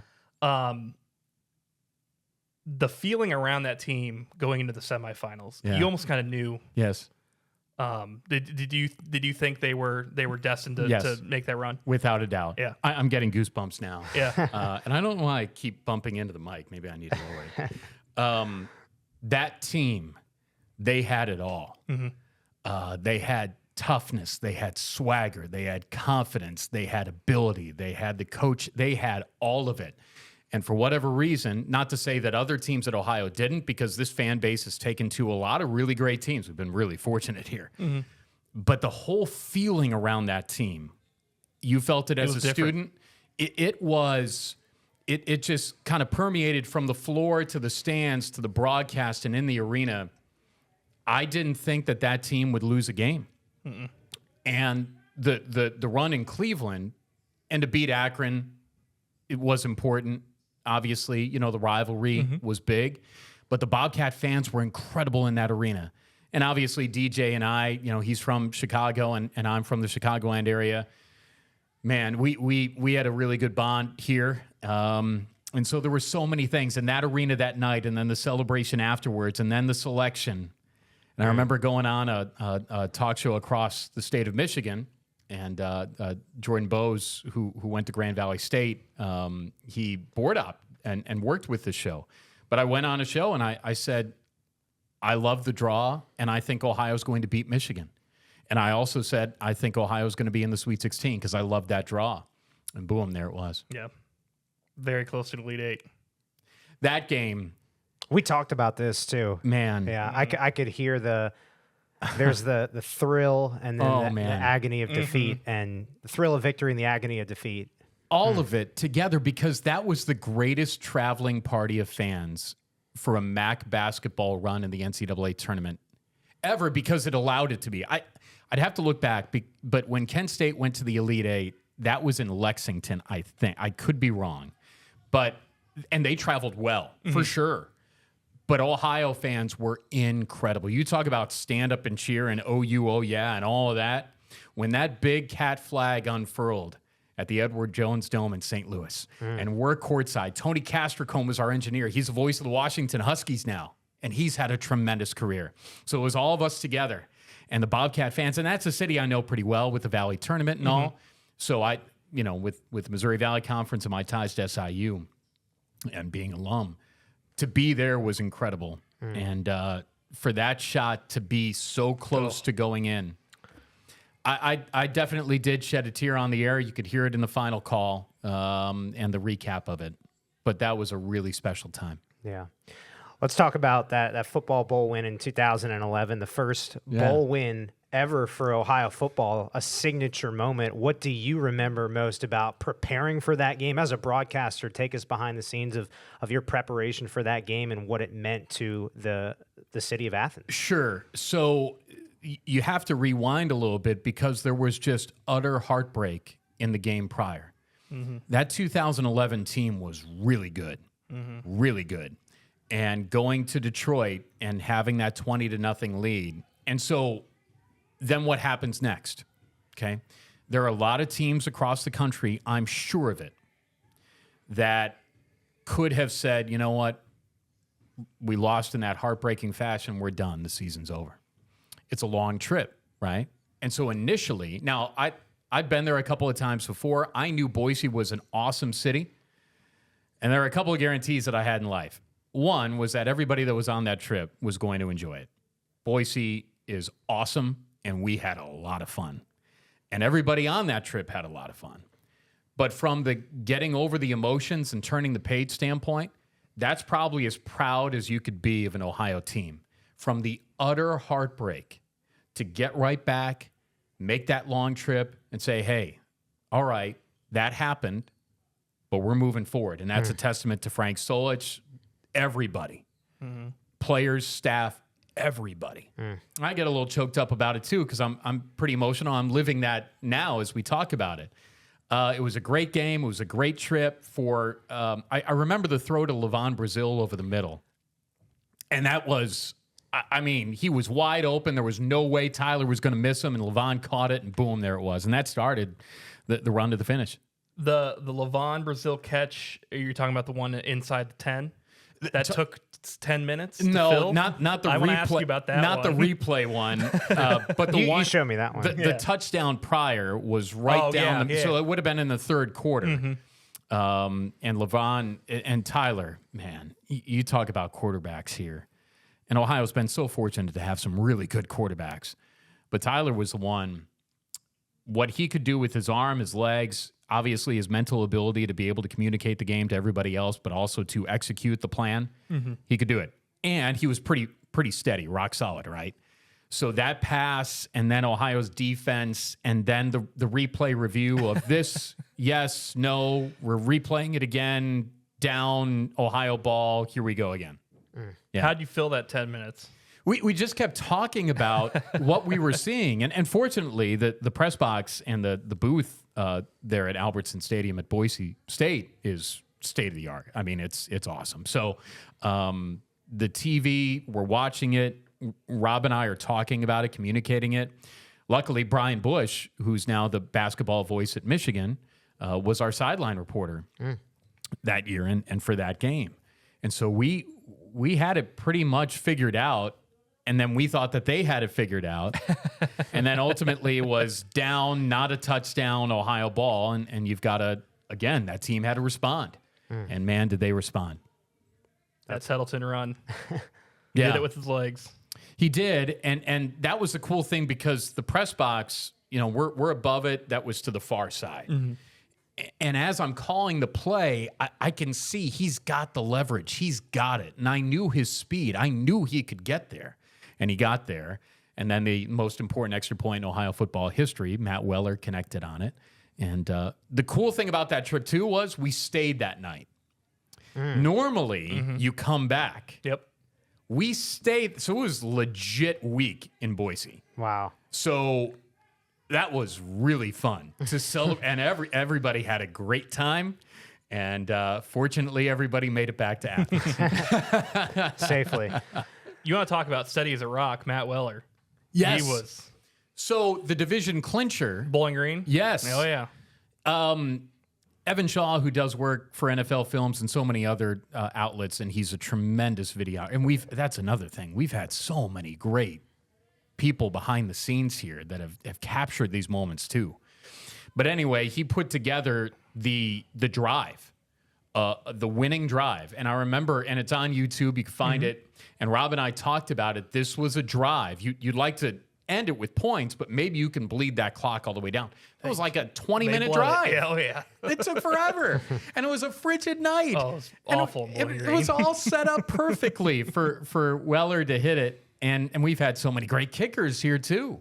But yeah, that one to capture the division was special.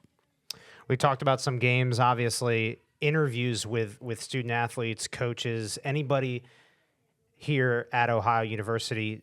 Do you have a very signature or most memorable couple of interviews? Because as a broadcaster, you obviously do interviews for the pregame show, postgame, things like that. Is there something that comes to mind in terms of interviews that really rings a bell in your 16 years? Yeah, I approach everyone with the respect of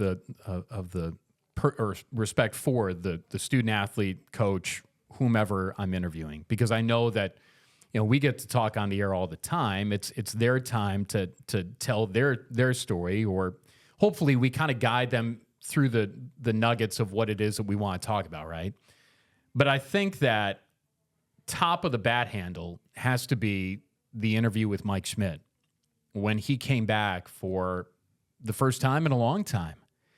And Rob Smith and Mike were on the plane back to Athens for that weekend, and the first visit was going to be with me. They came to the ballpark, and I had watched basically his whole career, the whole Hall of Fame speech and everything, and I wanted to do it right. So initially it was going to be 10 minutes. Well, that 10 minutes turned into like 20 minutes. And I remember, I hope I won him over with giving him the respect of the memorization of the intro that I gave him. And I think that on the video, he said, well, that was very nice. I appreciate that. And he did say that. I watched it back. That allowed me to be like, okay, cool. I think he likes me, or at least we're gonna get along okay here. So that interview, to visit with one of the greatest players that baseball's ever known and the greatest baseball player here ever, I thought, my gosh, this is so awesome. But the other visits with players, and it doesn't need to be the stars, but being able to tell their stories. I mean, we're in the storytelling business, right? And then it's the challenge to be able to write around it, use the highlights, use the music and all of that.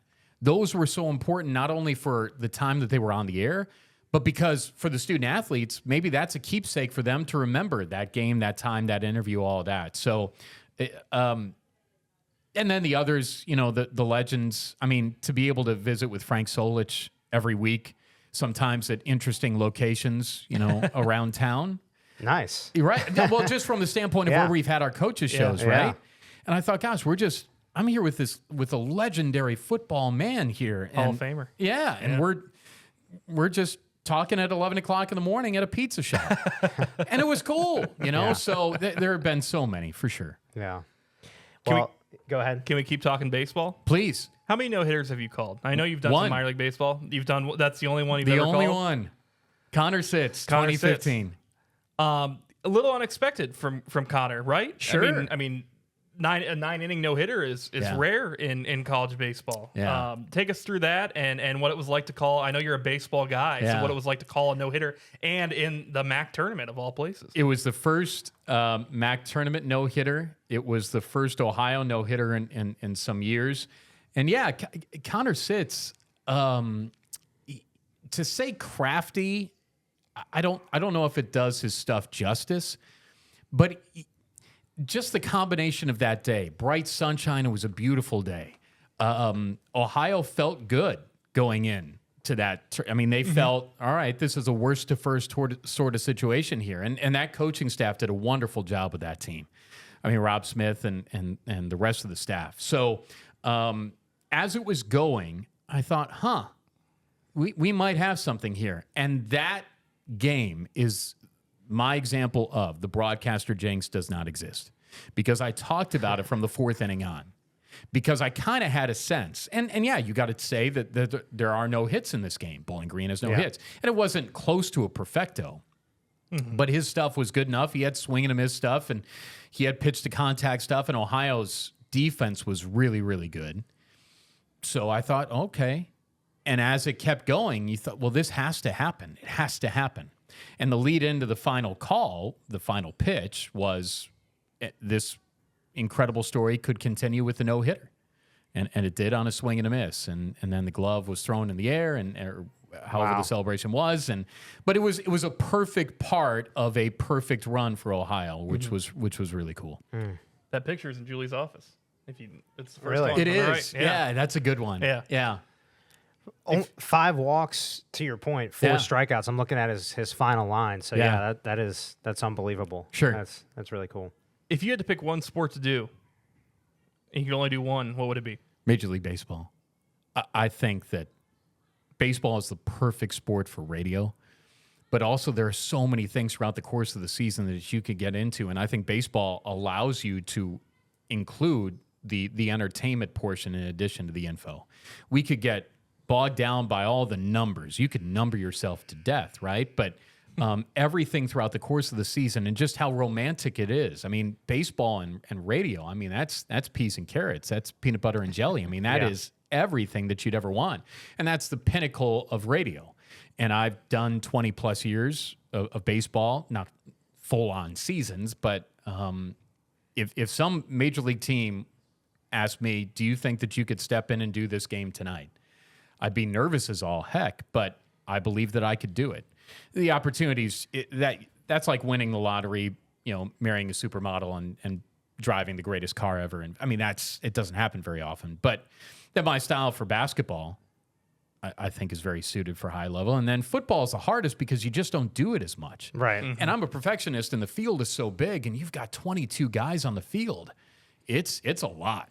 It's hard. Football's hard. And And 12 it's only chances. once a week too. So to your point, it's hard to get into any type of rhythm, as opposed to a baseball or even a basketball. But I'm curious about you talked a little bit about your philosophy, but your broadcasting style. We mentioned infotainment, but what are some things that sort of characterize your style as a broadcaster?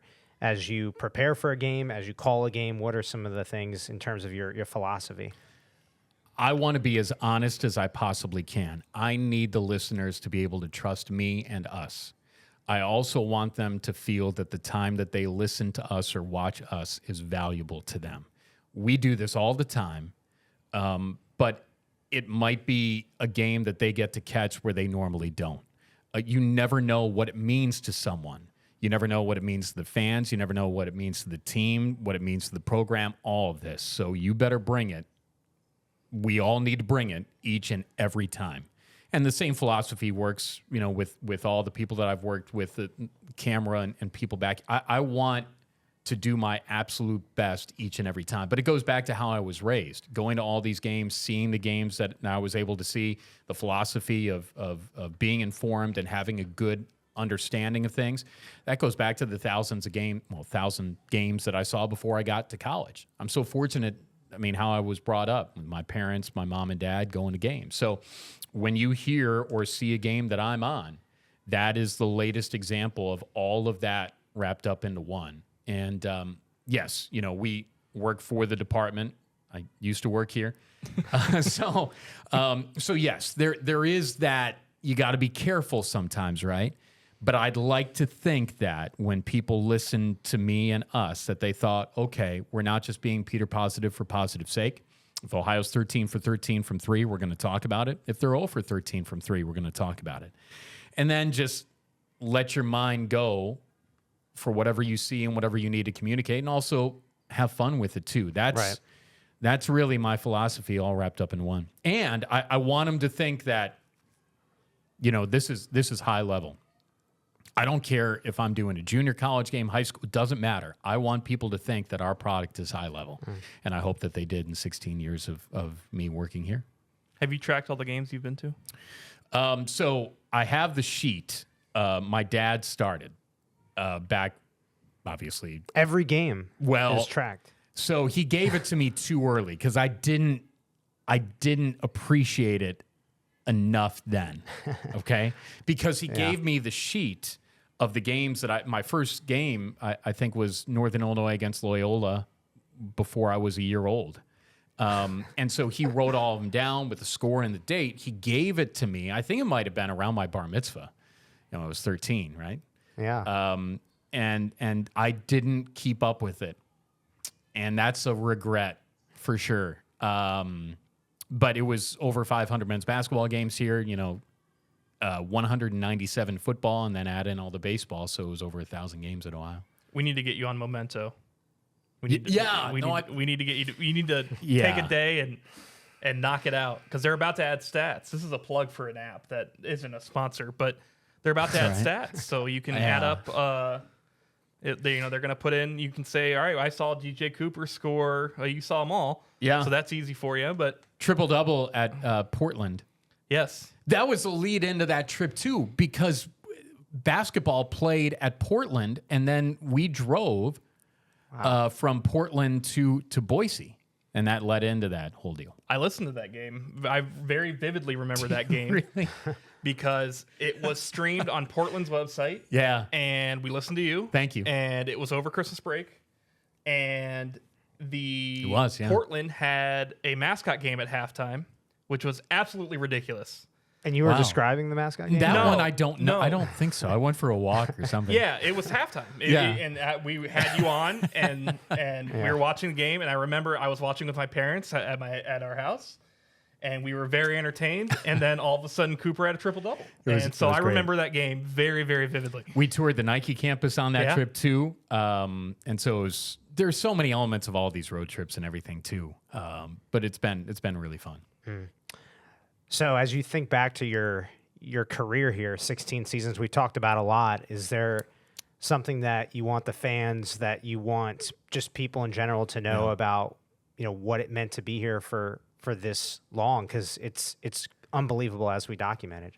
The bond that we had, I get a little choked up about it, between the fan base and the broadcast booth was so special.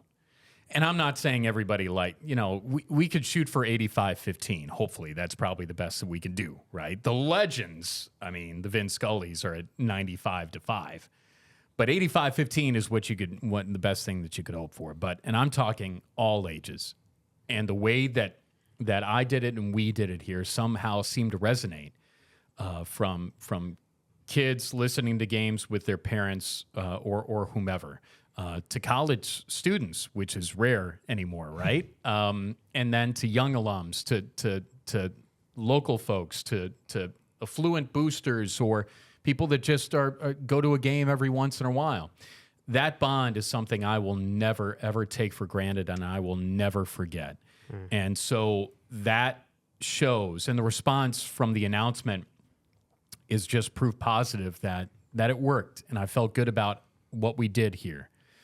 And so I think that is true cat magic, really, what we were able to do together. And again, the response has been incredible.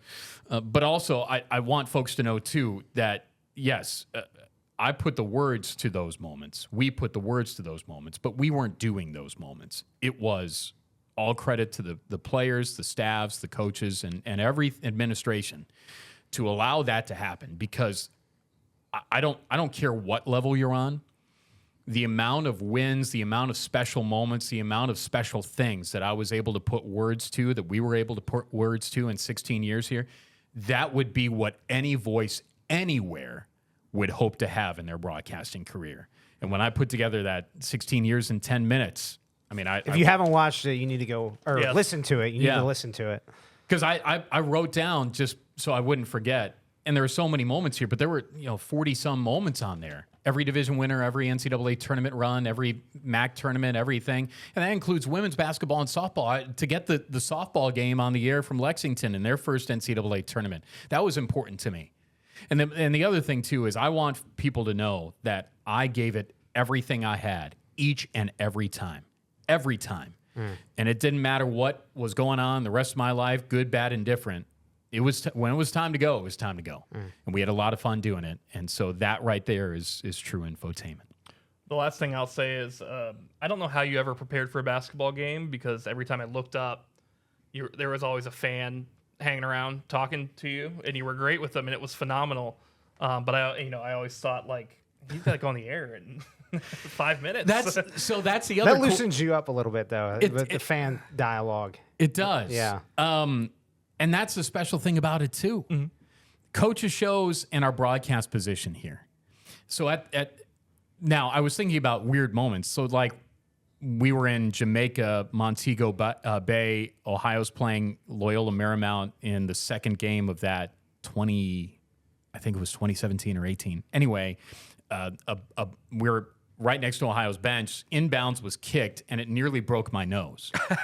Like I don't know how that would have gone, but literally my hands go up and I caught it. It was like right here. Oh my gosh! But our positioning there was nearly caused that. But our positioning at the Convo here, you're right there with them. You're above the student section, and that was the cool part too. So the 500th game here, I kind of blacked out, because it's not often that you stand up and wave to people, right? I mean, student athletes and coaches do that all the time. We don't do that all the time, right? But I saw the students look up, and then I saw the rest of the crowd. And, you know, Jan's fans are just incredible people, and the accessibility that we have, coaches shows in the broadcast position here. And it's also important to remember, too, that they were coming up to see Rob as well. Oh, yeah. You know, the R&R show, and you can I guess you can interchange which one's the first R. Sure. But our connection with the fans together was great, and he deserves a great deal of respect for what he's done here as an alum, someone who gives up his time, someone who's helped me. So he's a big part about this too, and all the rest of the folks that I've worked with here. Well, Russ, we really appreciate your time. This was amazing to unpack a lot of memories. And so I'll just give you the floor. Any final words? We wish you nothing but the best with whatever's next for you as well. Thank you. Keep supporting the Bobcats. I mean, that sounds cliche, right? But no matter how you, as fans, support this program, you could be an alum, you could have never gone to school here, you could have gone here and dropped out. Doesn't matter. You could be local. You could be international. We have so many fans all over the world that we've gotten to talk to through our broadcast connection. So keep supporting this program. It's an interesting time in college athletics, obviously. But through this coverage, through the administration, through the university, through the student athletes, staffs, and coaches, be the best Bobcat that you can be. And, stand up and cheer, and the green and white above the rest, and it'll be Ohio's day, and bang, and 6 for the Cats, and paint it green and white. There you go. I was worried you weren't going to say. I was about to say, like, we're not going to get a bang on the podcast, but thank goodness we did. I was going to interrupt you and say you forgot one, so I'm glad you got that. No, we got it all together. And so whoever is the next voice, however it's constructed, however it's done, support them, too, in the way that you supported me. Give them a chance. It's obviously going to be different. That's okay. But I know whoever that is will build upon the tradition that Dick Shore started, to Derek Scott and Warren Swain in there for a year before I got the job. And so hopefully everybody continues to do what they do for the best program of the MAC with the best fans in the MAC. Russ Eisenstein, ladies and gentlemen. Thank you so much. Thanks, guys. Thanks, Russ. All right, that's a wrap. Bobcat Tracks presented by Labatt Blue. This season, share a Labatt. Tanaya, I'm Sam. Long day, a lot of guests, great insight. And as always, we are dropping these episodes every month. Once a month, we're going to drop episodes with a multitude of guests from a variety of sports. These conversations should get everyone excited about the upcoming season. We had Coach Johnstone from field hockey, and then we have cross country giving their little snippet about what is to come. And then also just wrapping up athletics, having Russ Einstein on here, what he has done for Ohio, but also just the trajectory of what Ohio athletics has. Absolutely. Just makes it exciting to really stay tuned and stay up to date with athletics, especially starting with the fall season. Absolutely. And Marty Bannister taking over for football radio duties in the broadcast booth. But it's gonna be a fun year. A lot of buzz around campus right now. What are you most excited about this year? I'm excited to actually be able to go see some more games that I wasn't able to do back then, and support more people, and then be a part of this. It's full throttle now. Here we are. Yeah, new equipment, new vibes. Should be a lot of fun. Our GA now, assistant coordinator of video services. I got that right? That's it? Okay. All right. Thanks to everybody for joining us as always. For our producer, Jordan Bowes, again, Tanaya Stevens, I'm Sam Hyman, and our guests that came through today. Thank you for watching, and go Bobcats. We'll see you next time.